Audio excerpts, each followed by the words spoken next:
Welcome to Conversations, a podcast provided by the Center for Thriving Leaders and sponsored by Grace Theological Seminary. I'm Dr. Trent Lambert, and we are here to help leaders thrive in ministry. Let's jump into the conversation for today.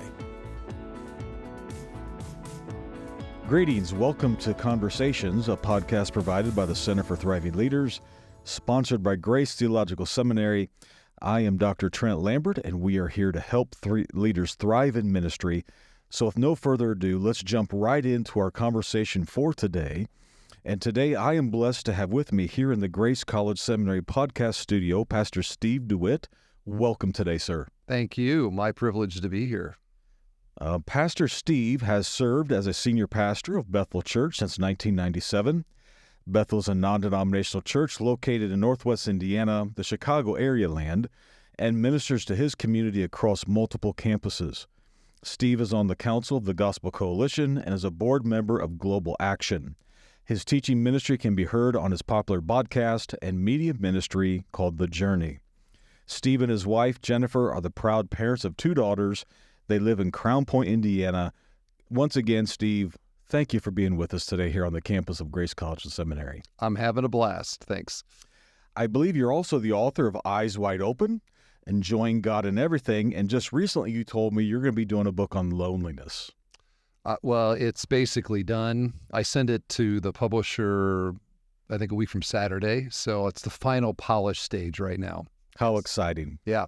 Here in a little bit, I'd like to learn more about that book on loneliness.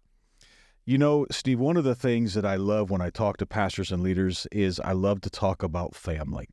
I think everything is based upon family. It's our safe harbor. It's where we get rejuvenated. So tell me just about your family, what makes Steve tick, and some of the things you enjoy doing. Sure. Well, part of my story that relates to the loneliness book we might get into is that I was a single pastor for a long time. And I had the delayed gratification of having a wife and children. So I didn't get married till I was 44. And we had my daughter, Kira Lee, who's now 10, pretty quickly. In fact, since I'm talking to pastors, my wedding was at the church and was a big, party for the congregation. And a few months later, we announced that we were pregnant, expecting a child, gave the date of the expected birth. And you could almost see the congregation counting on their fingers, just to make sure that it's 9 months from okay, I guess it's legit. They were keeping you in check. Yeah, exactly. And then 2 years later, we had my daughter, Madeline. So I have two daughters, and I was sharing with the college chapel today. I put a picture up of my family and my two daughters. I call them my lovey-doveys. The oldest is Lovey, the youngest is Dovey. So they are lovey-dovey. And what a enriching experience being a parent is, and a husband. Incredibly polishing. Speaking of polishing, incredibly sanctifying and polishing. But in the end, such a wonderful experience of love, both in giving and receiving. And I love them very much. Now, what are the ages of your daughters again? 10 and 8, fifth grade, third grade, like the sweet spot. They still love daddy and think he's awesome. I'm going to keep that going as long as I can. So almost middle school years where it gets a little bit squirrely. Yeah. I've got two daughters. I've got a son. My oldest daughter just got married, so that's a new experience. I was not ready for that, Steve. And my middle daughter just graduated, and she's doing her master's here at Grace College and Seminary. And then I've got my 14-year-old son, and he's just kind of broken the mold. He's all boy, and so my wife asks me every day, is this normal behavior? This is normal boy behavior. Family's everything. What's some of your hobbies? What do you like to do? Well, I am an avid sports guy, so I've played all sports growing up, went to college to play basketball, but a couple knee surgeries later, I'm mostly a treadmill, golf, I played pickleball a few times with guys from church, and stuff like that. But I try to steward the body, even though I'm not really competing in anything anymore. But I love watching sports. I'm an avid reader. I am currently in a doctoral program that is loaded up with reading assignments. So I enjoy reading, and I have a lot of reading I have to do, plus sermon prep and all the normal stuff pastoral ministry calls for. I enjoy traveling, and with our missions program, historically I've traveled quite a bit. And now with a family, I get opportunities to get away, and I enjoy beautiful spaces and places and aesthetical experiences, which is what the book Eyes Wide Open is largely about. So that's all great for me. I love coffee. I'm an avid coffee drinker. I grew up in Iowa, so I'm an Iowa Hawkeye fan, like the president, Drew Flam. Absolutely. Yes, and we're hopeful this year that the offense for the football team can improve from the dismal 2022 performance. So we'll see how that goes. And it just so happens at the timing of this podcast coming up is opening college weekend this weekend. Yeah, I know. I'm not from. Who does Iowa play this weekend? They play Utah State. Utah State. I'm actually going to the Ohio State game this weekend. The Ohio State's kind of my alma mater. Okay. So I'm anxious to see them play. Yeah. Well, the Ohio State. The Ohio State. Yes. Thank you for the correction. Yeah. Normally it's the Buckeyes that correct everybody else because it's so annoying. Very, very true. Where do you like to travel? You mentioned travel. What's one of your most favorite places you've traveled recently? I spent a week in Cambridge last summer on a kind of mini sabbatical. So I'm an Anglophile. I like England, Britain, Britishy stuff. So if I get to travel Europe, I like Europe. But we went to Mackinac Island this summer with our daughters, and that was fun. That was really fun. So it's with the kids, if we're excited, they're excited. If they're excited, we tend to be excited, and they tend to be excited about almost anything. So it just makes it all fun, and it's nice to get out of the routine of home and ministry and get out and do something. Yeah. I learned in my years of pastoring, sometimes we'd try staycations, and I couldn't do it. When I would do a staycation, I would end up working. So we planned a vacation every quarter, and I told my wife, we're going out somewhere. It's got to be out of state somewhere, because if I stay in state, I'm working. And it became life-giving for my family. Yeah. Needed it. Yeah. Well, I mean, if you're home, there's always the house, there's the yard, there's the things that have to be taken care of. And in ministry, there's always, well, if I'm here, maybe I can sneak that one little visit into the hospital. I can make that one extra call. But when you're away, you don't expect it for you, and other people don't expect it for you. So I think pastors have to get away. Absolutely. I'll take this moment just to put a plug for our Go Encounter trips. May 17th through the 27th, I'll be leading a trip to Israel if anyone would like to go. We have around 45 spots. Those spots are reserved for students first and alumni. But as if there's availability, if you would like to go to Israel, please contact the Thriving Leaders Office. We'd love for you to go with us to Israel. Steve, one of the things that we do here on this podcast is we like to help pastors. We like to help leaders. Leadership is such a broad topic, all kinds of leadership styles. Early in ministry, I had a particular leadership style. It changed and morphed over time. So let's just talk real quick generally on leadership. What is your take on leadership, and what is your style with your pastoral role in church? I would say similar to you, I've had to adapt to the stage of the development of Bethel Church. So when I came to Bethel, it was a big transition. I was 29 years old. My predecessor retired. He didn't use a computer. I mean, this makes me sound like I'm, a dinosaur or something, even for me. But it was, he was old school, and I was more new school. And I certainly could have blown the church up by deciding that I was going to, make things the way I think they ought to have been.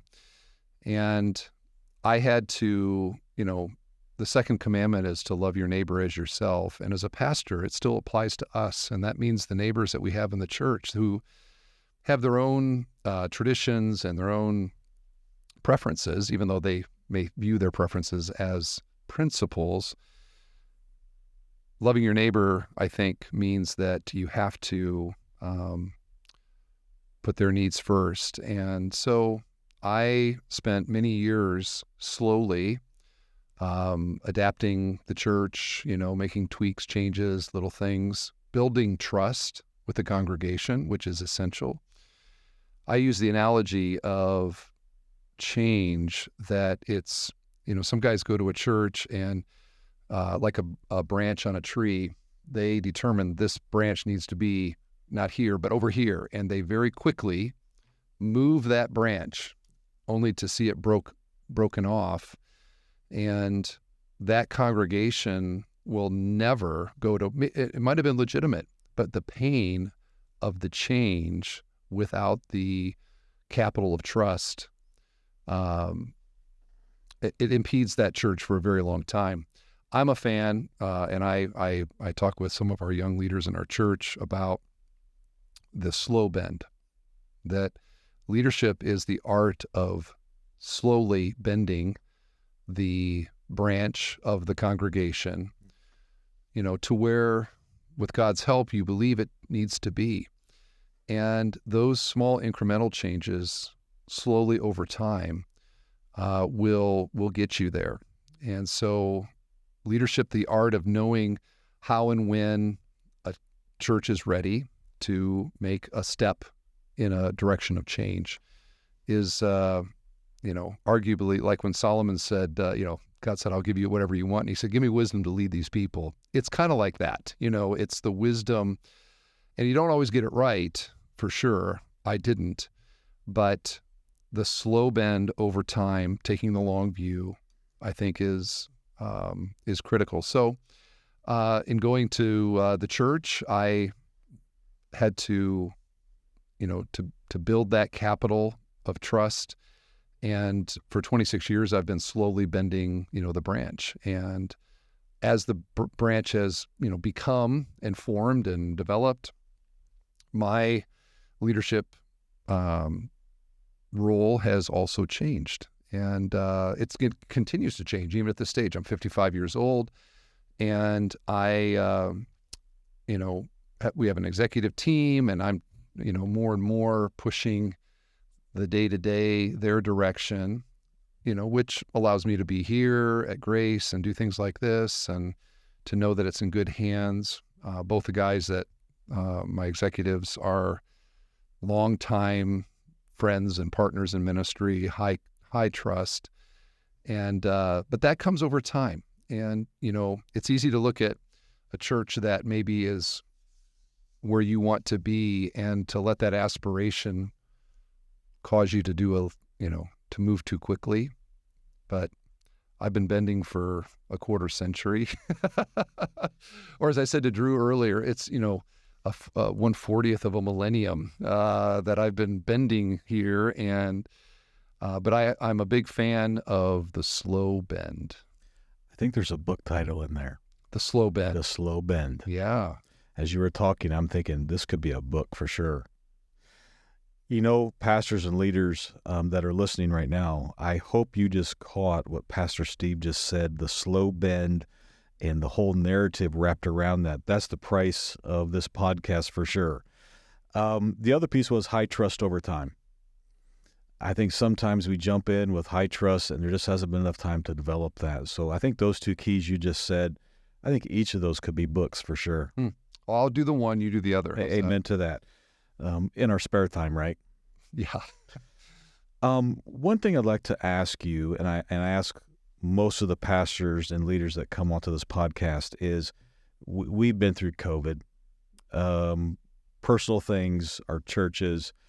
When it comes to leadership now, what do you see that pastors really need to understand about leadership post-COVID?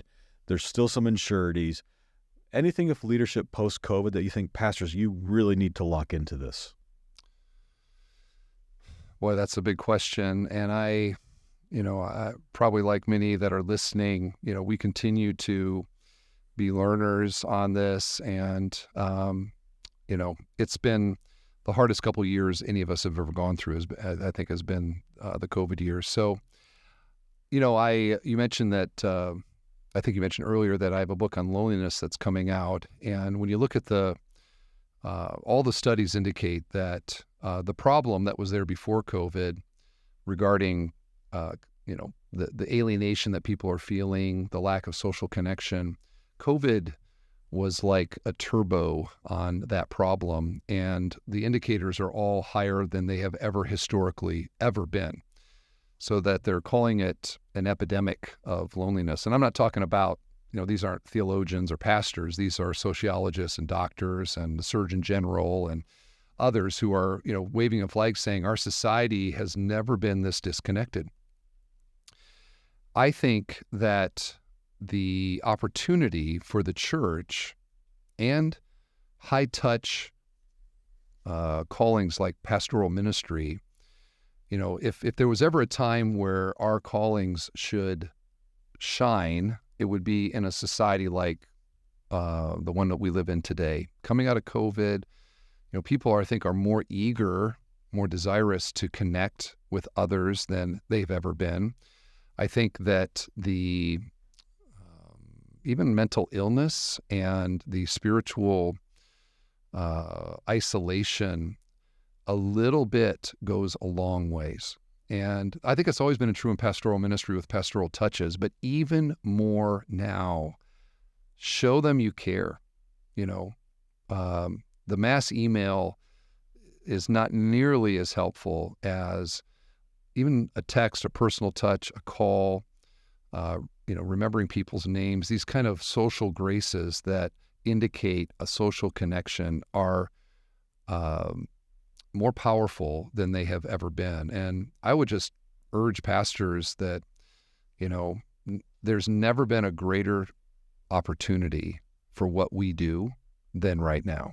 And let's seize that opportunity and not be passive with it. One of the things I write about in the book is that, and there's a book by Jenny Allen that was real popular, I think still is, Find Your People, where she basically says that, get awkward, like be okay with being a little awkward. And what that means is, we tend to feel like, if I stop by their house, it might be awkward for for them. They didn't clean the family room.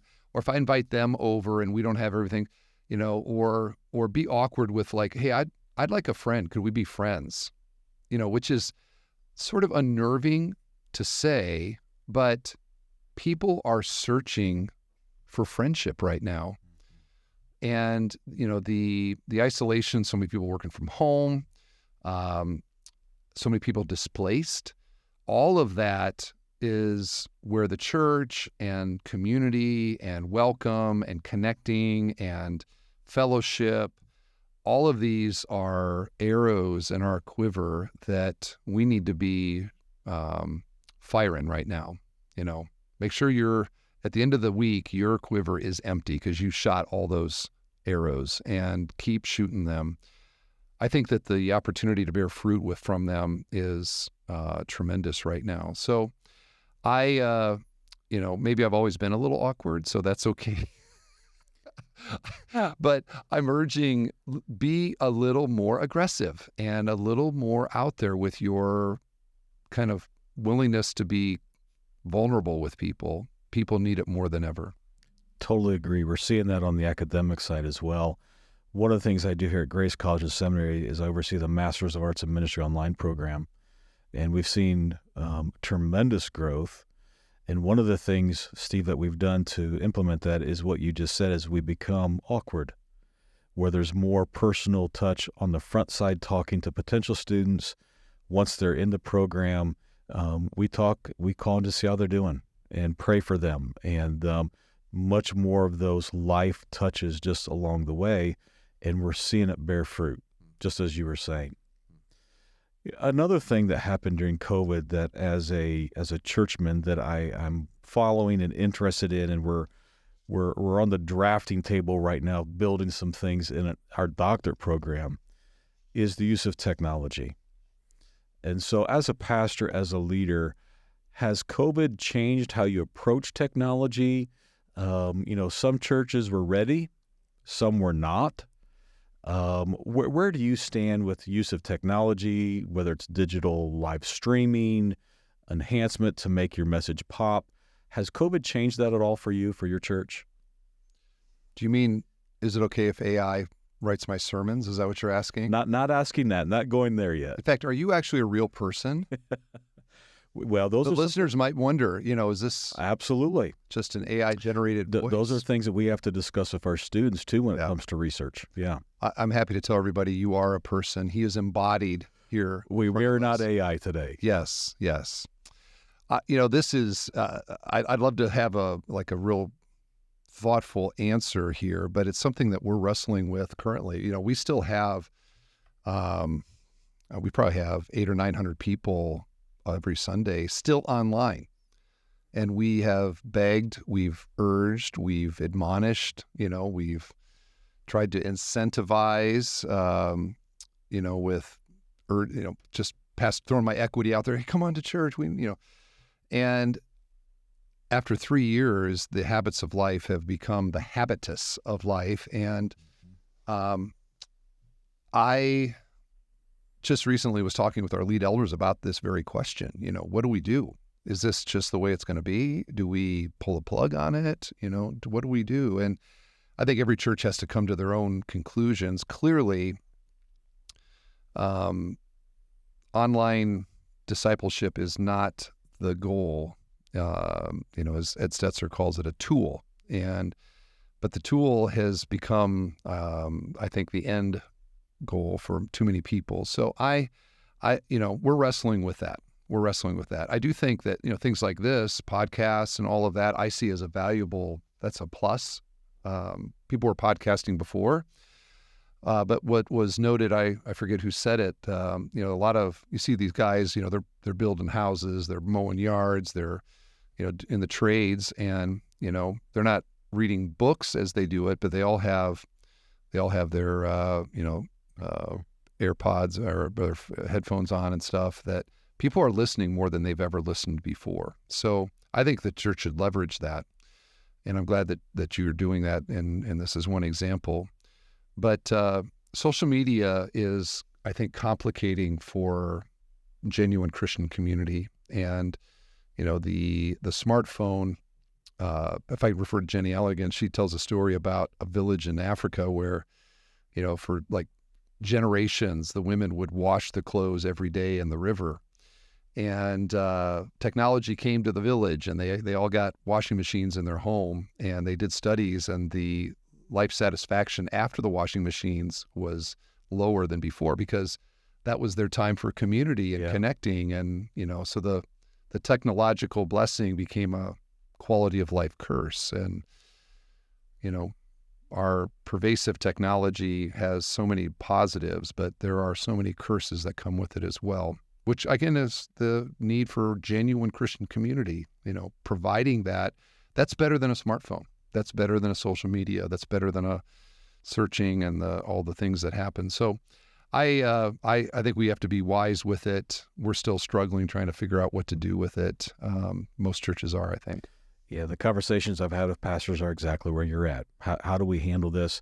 Do you unplug it? Do you enhance it? What do you do? So important decisions, and I think we really need the Spirit's guiding right now for that. Yeah, agreed. Thank you. Let's talk about change. So change management, change leadership is something every pastor should have in their repertoire, in their portfolio. Talk to me about change leadership. Okay. I came to Bethel Church, wonderful group of people. I'd call it a traditional church with some fair amount of traditionalism in it. And I, was of a younger generation and had a vision for what God could do. And that required, bringing about change. And so one of the principles I've employed over the years, and I would highly commend, is always teach first, then change. The bigger the change, the more the teaching that's needed. And the teaching isn't like, I would like this, I would like that. It is rooted in principles from Scripture or practical applications for mission, and connect the dots for why this change, is needed. And so, if I think about categories of change from, our doctrinal statement to our polity. So Bethel's an elder-led congregation, wasn't always true. Worship style, just go down the whole list. Almost without exception, I would do some kind of a teaching series on it. In fact, at Bethel, you can, if I'm teaching on something, they, oh boy, here we go. What's the change? It's coming down the pike. But It's the primer, right? Yeah. Well, if you don't do that, then people don't have a biblical missional motivation to go along with the change. And when you root your change in Scripture and explain it, now their issue is less personal. It's not about you.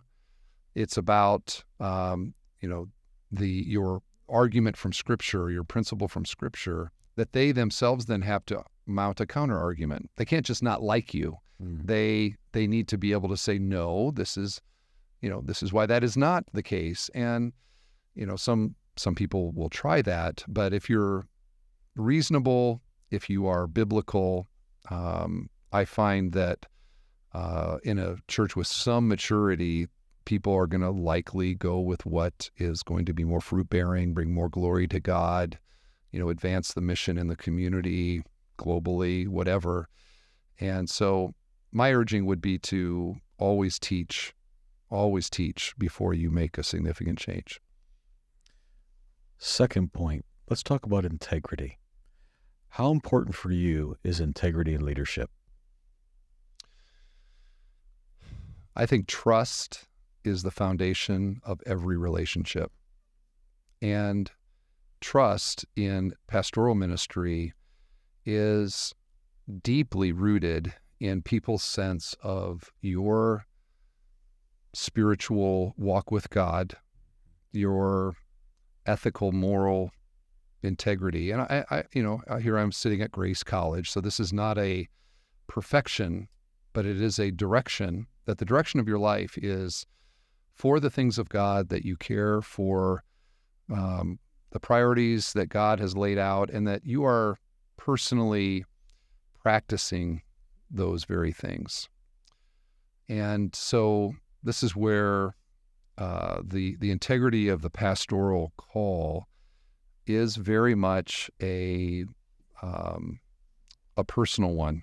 And we can fake it, and we can fake out a congregation for a while, but over time, they come to know who you are, and they know your family, and they see you, and they're very perceptive, very perceptive. So this is where I think as Robert Murray McShane, they asked him, it's a famous quote, what is the greatest need of your people? And he said, the greatest need of my people is my personal holiness. And if you're perfectionistic, that's a call to, a kind of maybe spiritual superiority. I don't mean it that way at all, but I do mean it in an honest walk with God, where you are, we all preach over our head in our own personal practice in some ways, but that you try to, you're trying. And I think when people sense that you're trying, it builds trust, and they're more willing to follow you in the trying. There's an illustration that stuck with me. It's helpful that I forget, some famous composer that wrote some score, asked a violinist to play it, and she practiced and practiced and practiced, and she finally came to him and said, I've practiced and practiced, and I can't play this. And he said, that's okay. What I'm really looking for is the sound of somebody trying to play it. I think that's how God delights in our feeble, failing, contradictory attempts to walk with God and, to love our family and to obey his commands. And, none of us are Jesus, but the direction of our purposes can, with consistency, be in the manner of integrity that people they want to follow us. And when we do fail,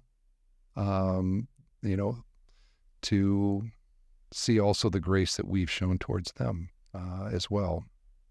Well said. I think a great analogy is family. Our family, Steve, see the good, the bad, and the ugly. And I know with my own 3 children who love the Lord or serving the Lord in various capacities, they've seen Dad upset, they've seen Dad fail, they've seen Dad do various things, but at the end of the day, they've also seen Dad say, Jesus, I need your help. I'm leading, but I still need your help. And so they've seen that whole package where we rely upon the Lord, and they also see our frailty. And I think that causes respect. Yeah. Now, the other side of this is also dangerous. William Williman, you wrote an article entitled "Naked Preachers Are Distracting." Have you heard of that? It's and so you have to be careful with the level of vulnerability that you're sharing with that. So there's 2 sides of the horse to fall off here, but it's okay to share wounds, but don't bleed on people. Oh, right? I've not heard that before. Yeah. I like that. Yeah, for sure.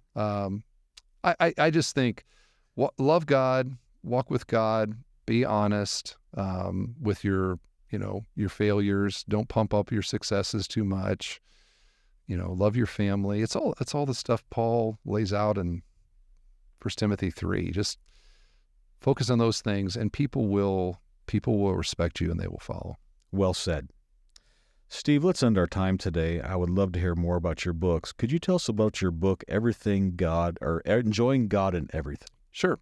Yes. So this came out last fall, and it's a summary book.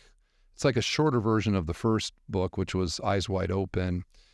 And the point of it is that beauty leads to wonder, wonder leads to worship. How do Christians live in an aesthetically pleasing world and not walk around in the sunsets and the sunrises and the wonderful coffee and the warm friendships and the beautiful vacations to Mackinac or wherever, and not do it like an atheist? How do we avoid the Romans 1, worshiping the Creator rather than the created thing rather than the Creator? So it's a book that helps Christians see God as the beauty behind all beauty, to give Him honor, to give Him thanks. Again, Romans 1.